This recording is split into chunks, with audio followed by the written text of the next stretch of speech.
The Hardy Boys and the Missing Chums. Chapter 5. No Word from the Chums. Frank Hardy bore down on the helm as the boat heeled over. For a breathless second he thought the craft would be swamped. Water poured over the gunwales and the girls screamed. Joe was thrown off his balance and went sprawling onto the stern. But the sleuth was staunch. In a moment it recovered, righted itself, and surged on through the storm. Frank breathed a sigh of relief. The engine throbbed steadily, and although the boat was rocking and swaying in the turbulent sea, it was drawing nearer shore, and already he could distinguish the line of boat houses through the downpour. For all its violence, the storm was brief. The wind began to die down, although the rain continued as though the heavens had been opened up. In a few minutes Frank was able to pick out his own boathouse, and he headed the sleuth directly to it. The sturdy craft sped swiftly towards the open doorway. Then Frank shut off the engine and the boat came to rest. "Some trip," remarked Joe, shaking himself like a dog emerging from the water, so that spray flew from his clothing in every direction. "My hair is all wet. I won't be able to do a thing with it," moaned Callie Shaw, with feminine concern for her appearance first of all. In spite of the shelter afforded by the tarpaulin, both girls were thoroughly drenched. As for the boys, their clothing clumped limply to their bodies. Frank clambered up the boat and moored it fast, while Joe helped the girls up on the landing. "We're mighty lucky to be back at all," Iona Morton said. "I was pretty sure the boat would be swamped." "It takes a pretty big storm to swamp over our boat," boasted Joe, although to tell the truth I was pretty nervous for a while. "I was so frightened I couldn't speak," confessed the girl. "I do hope Chet and Biff turned back. They would never get through that storm alive." Frank went to the door. "No sight of them yet," he reported.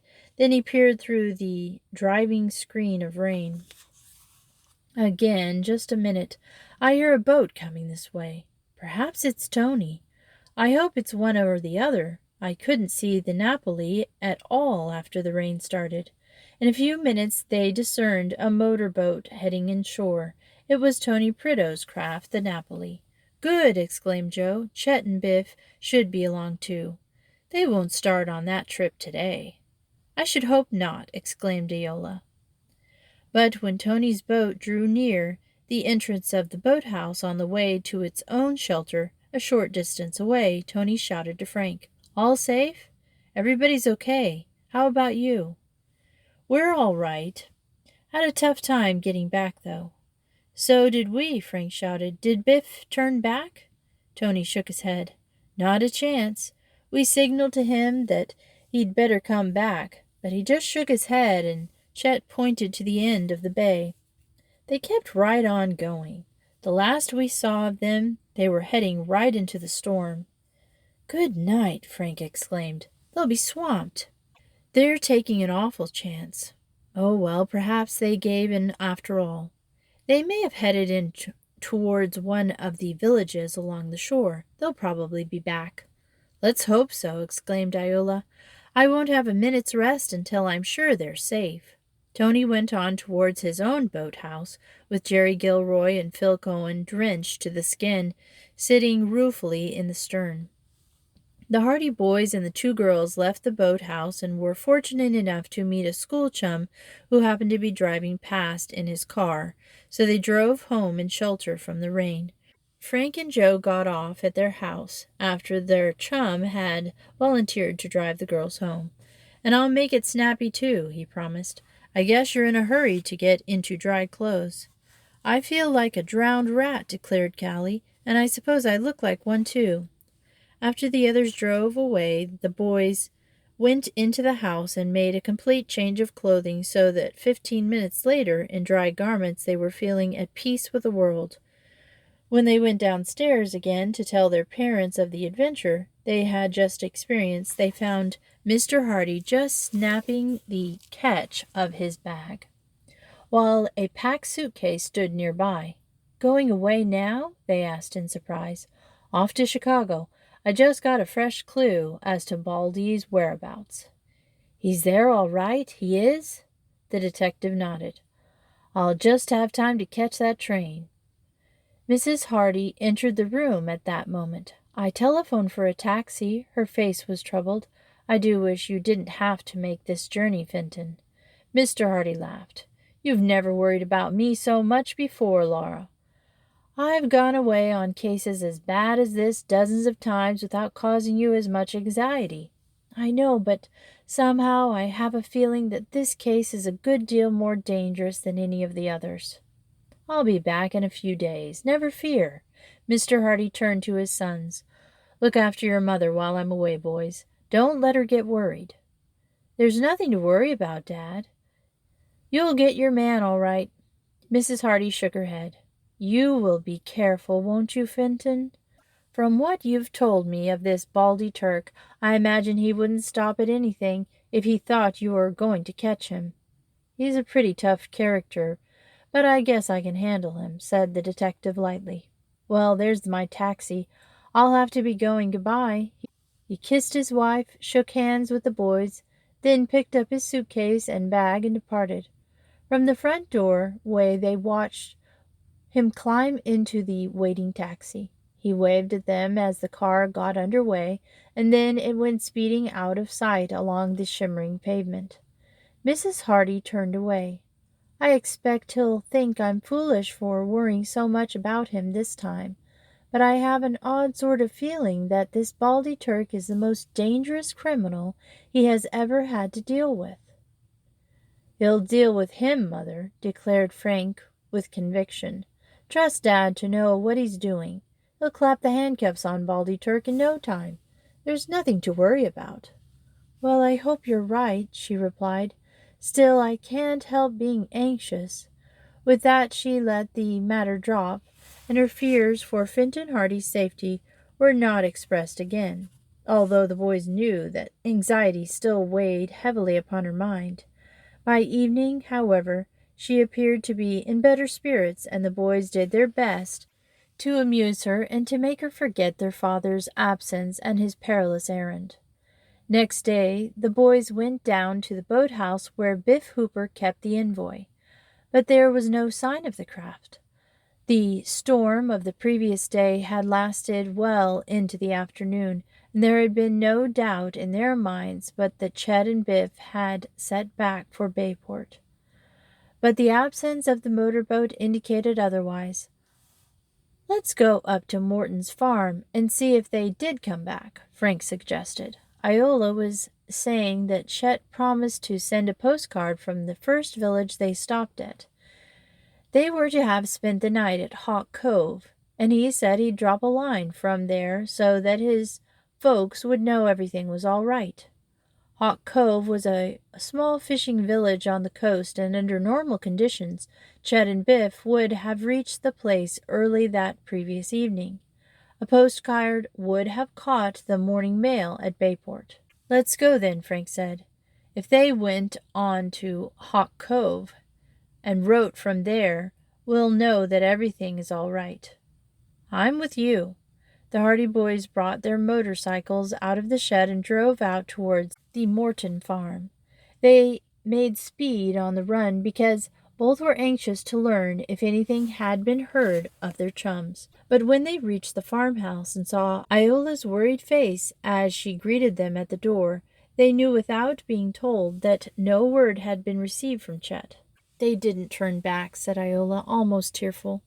"We waited all afternoon and evening expecting Chet back, but he didn't come. They must have gone straight ahead into the storm." "Did the postcard come?" asked Joe. She shook her head. "We haven't heard from him at all, and Chet promised faithfully he'd write to us from Hawk Cove. The card should have been in the mail. The card should have been in the morning mail. Chet always keeps his promises. I'm so afraid something dreadful happened." "Oh, there's no need to be alarmed," consoled Frank. "Probably the storm delayed them so that they didn't reach Hawk Cove until it was too late to reach the mail. Or perhaps they stopped off at one of the other fishing villages down at the entrance of the bay. A dozen things like that might have happened. You'll probably hear from them tomorrow, or tonight perhaps. The storm was so terrible, declared the girls. They should never have gone. They should have turned back with the rest of us.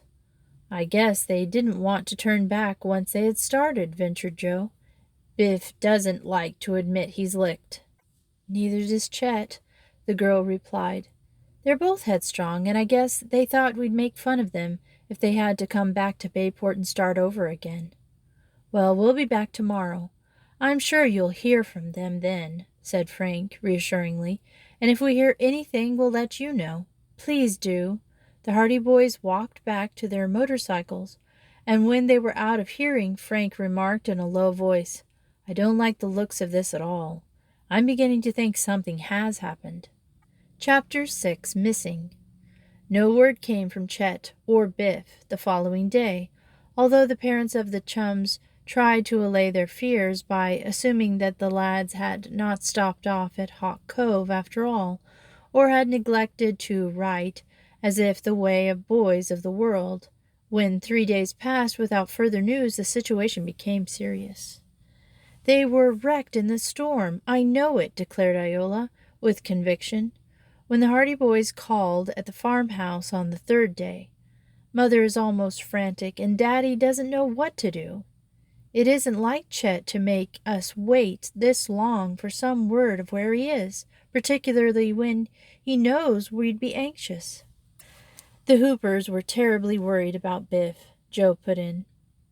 We went over there last night to see if they had heard anything. Mr. Hooper had telephoned to nearly all the fishing villages up the coast, but none of them had seen anything of the boat. Iola turned pale. They hadn't seen the boat at all. Frank shook his head. Either the boys were wrecked or they were swept out to sea, said the girl. She turned away and dabbed her eyes with a handkerchief. She was on the verge of breaking down. Oh, can't something be done to find trace of them? It's time we were getting busy, Frank agreed. I think we'd better organize a search party. With the motorboats? Asked Joe. Yes, we can take our boats. Perhaps Tony will be able to come along with the Napoli, and we'll get the rest of the fellows. We can cruise along the bay and up the coast, and perhaps we'll find some trace. Will you do that? Asked Iola, brightening up. Oh, if you only would. At least we'll know that someone is searching for them. We've been thinking that possibility that their boat got wrecked and they were washed up on the island or on some part of the coast a long way from any village, Frank observed. I don't think they have been drowned, they are just stuck somewhere. They are both good swimmers, and it would take a lot to kill either of them. Well, if we're going to go, we may as well get started. All right, Joe. We'll take some grub with us and count on staying until we find some trace of them, perhaps 2 or 3 days. A sudden thought struck Joe.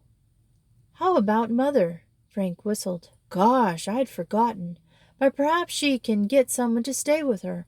Seeing it isn't a pleasure trip we're going on, she might let us go. Oh, I hope she does, exclaimed Iola. As long as we know you boys are out searching for Chet and Biff, we'll be a lot easier in our minds. Well, let's go back home and see what arrangements we can make, Frank said briskly. The sooner we get away, the better. The lads mounted their motorcycles and turned towards the city. The idea of organizing a search party for the missing Chums had occurred to Frank previously, but he had been waiting, hoping against hope that some word might be received regarding the 2 boys. The fact that Mrs. Hardy would be left alone at home had been the one circumstance that had prevented him from starting out in the search of his friends before this. But now the situation seemed to warrant action at all costs. If Mother is afraid to stay at home alone, I guess the trip is off, he said to Joe. But when she knows how serious it is, I don't think she'll mind. I don't like to leave her alone myself, replied Joe, but someone has to organize a search party. I've been worried about Chet and Biff, then I'd like to admit. Me too. When the lads returned to the house, they found Mrs. Hardy opening the morning mail. She had a letter in her hand as they entered the living room, and she glanced up with a smile of pleasure. "We're going to have a visitor." "Who?" "Your Aunt Gertrude." Frank glanced at his brother. Well, did they know their Aunt Gertrude? She was an unmarried lady of middle age who spent the greater part of her life in short grand circuit series of visits to all her relations, far and near. Aunt Gertrude had no fixed place of abode, accompanied by numerous trunks, satchels, and lazy yellow cat by the name of Lavina. She was apt to drop in at any time in the course of a year, briskly announcing her intentions of remaining for an indefinite stay. Then she would install herself in the guest room and proceed to manage the household until the hour of her departure. Aunt Gertrude was formidable. Her word was law, and because she was possessed of a small fortune and a sharp tongue, none dared to offend her. Relatives had discovered that the best plan was to suffer her visit in silence and pray for her speedy departure. Now she was coming to visit the Hardys. "Aunt Gertrude is coming? Isn't that great?" exclaimed Joe. Mrs. Hardy looked at her son suspiciously. The Hardy boys had never been known to evince much enthusiasm over Aunt Gertrude's visit before. The worthy lady had a habit of regarding them as though they were still in swaddling clothes, and she invariably showed a tendency to dictate as to their food, their hours of rising and going to bed, their companions, and their choice of literature.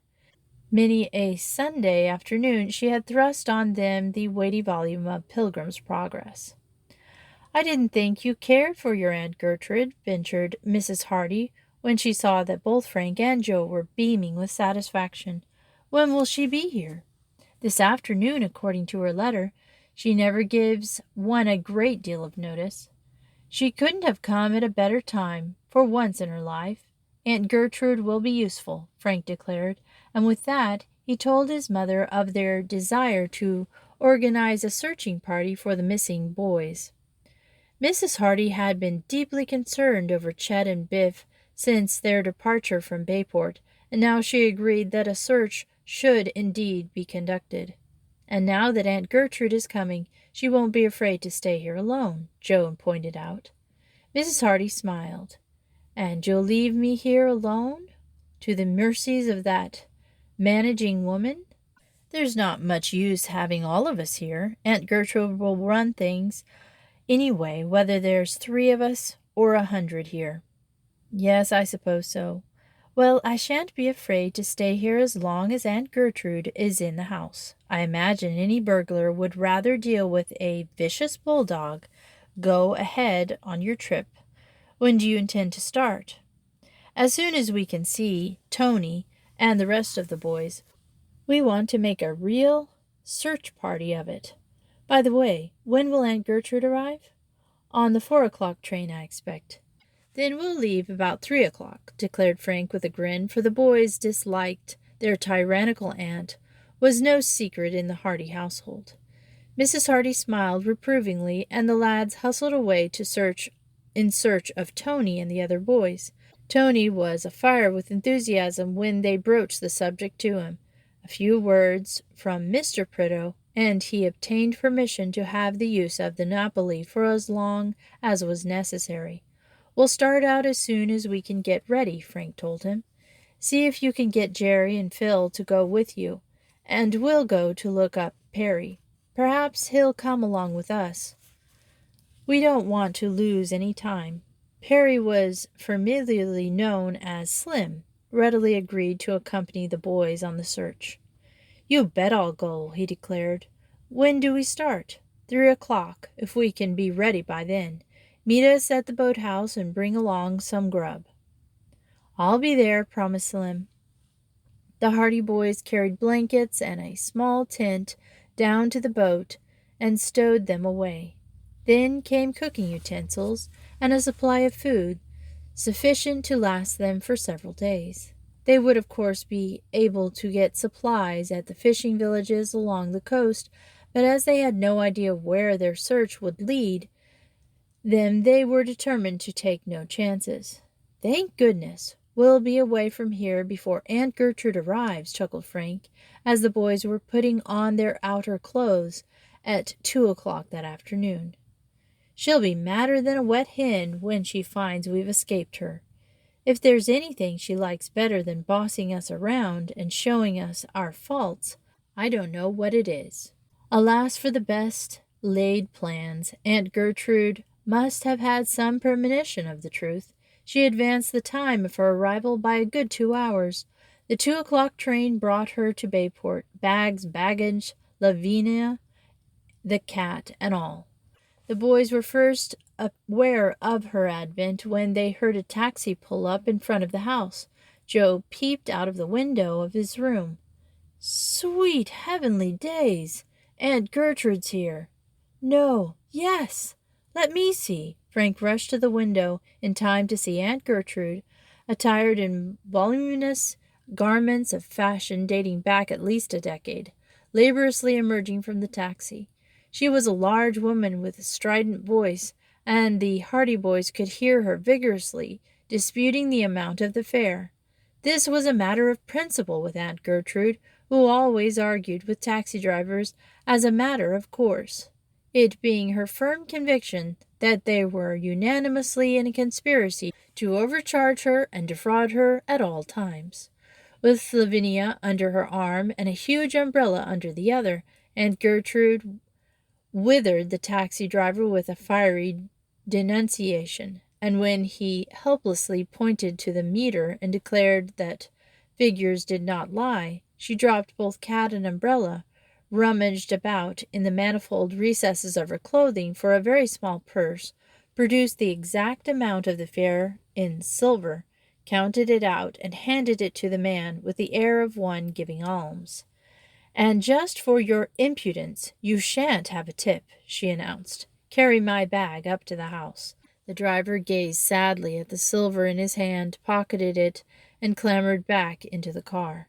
"Carry him up yourself," he advised, slamming the door. The taxi roared away down the street.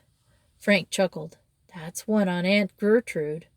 But Aunt Gertrude had no intention of carrying the bags up to the house. Suddenly she glared up at the window from which the two boys had been watching the scene. "You two boys up there," she shouted. "I see you. Don't think I can't see you. Come down here and carry up my bags. Hustle now." And they hustled. And we will continue this book next Friday or Saturday. And thanks for listening to Miss Retro Reads.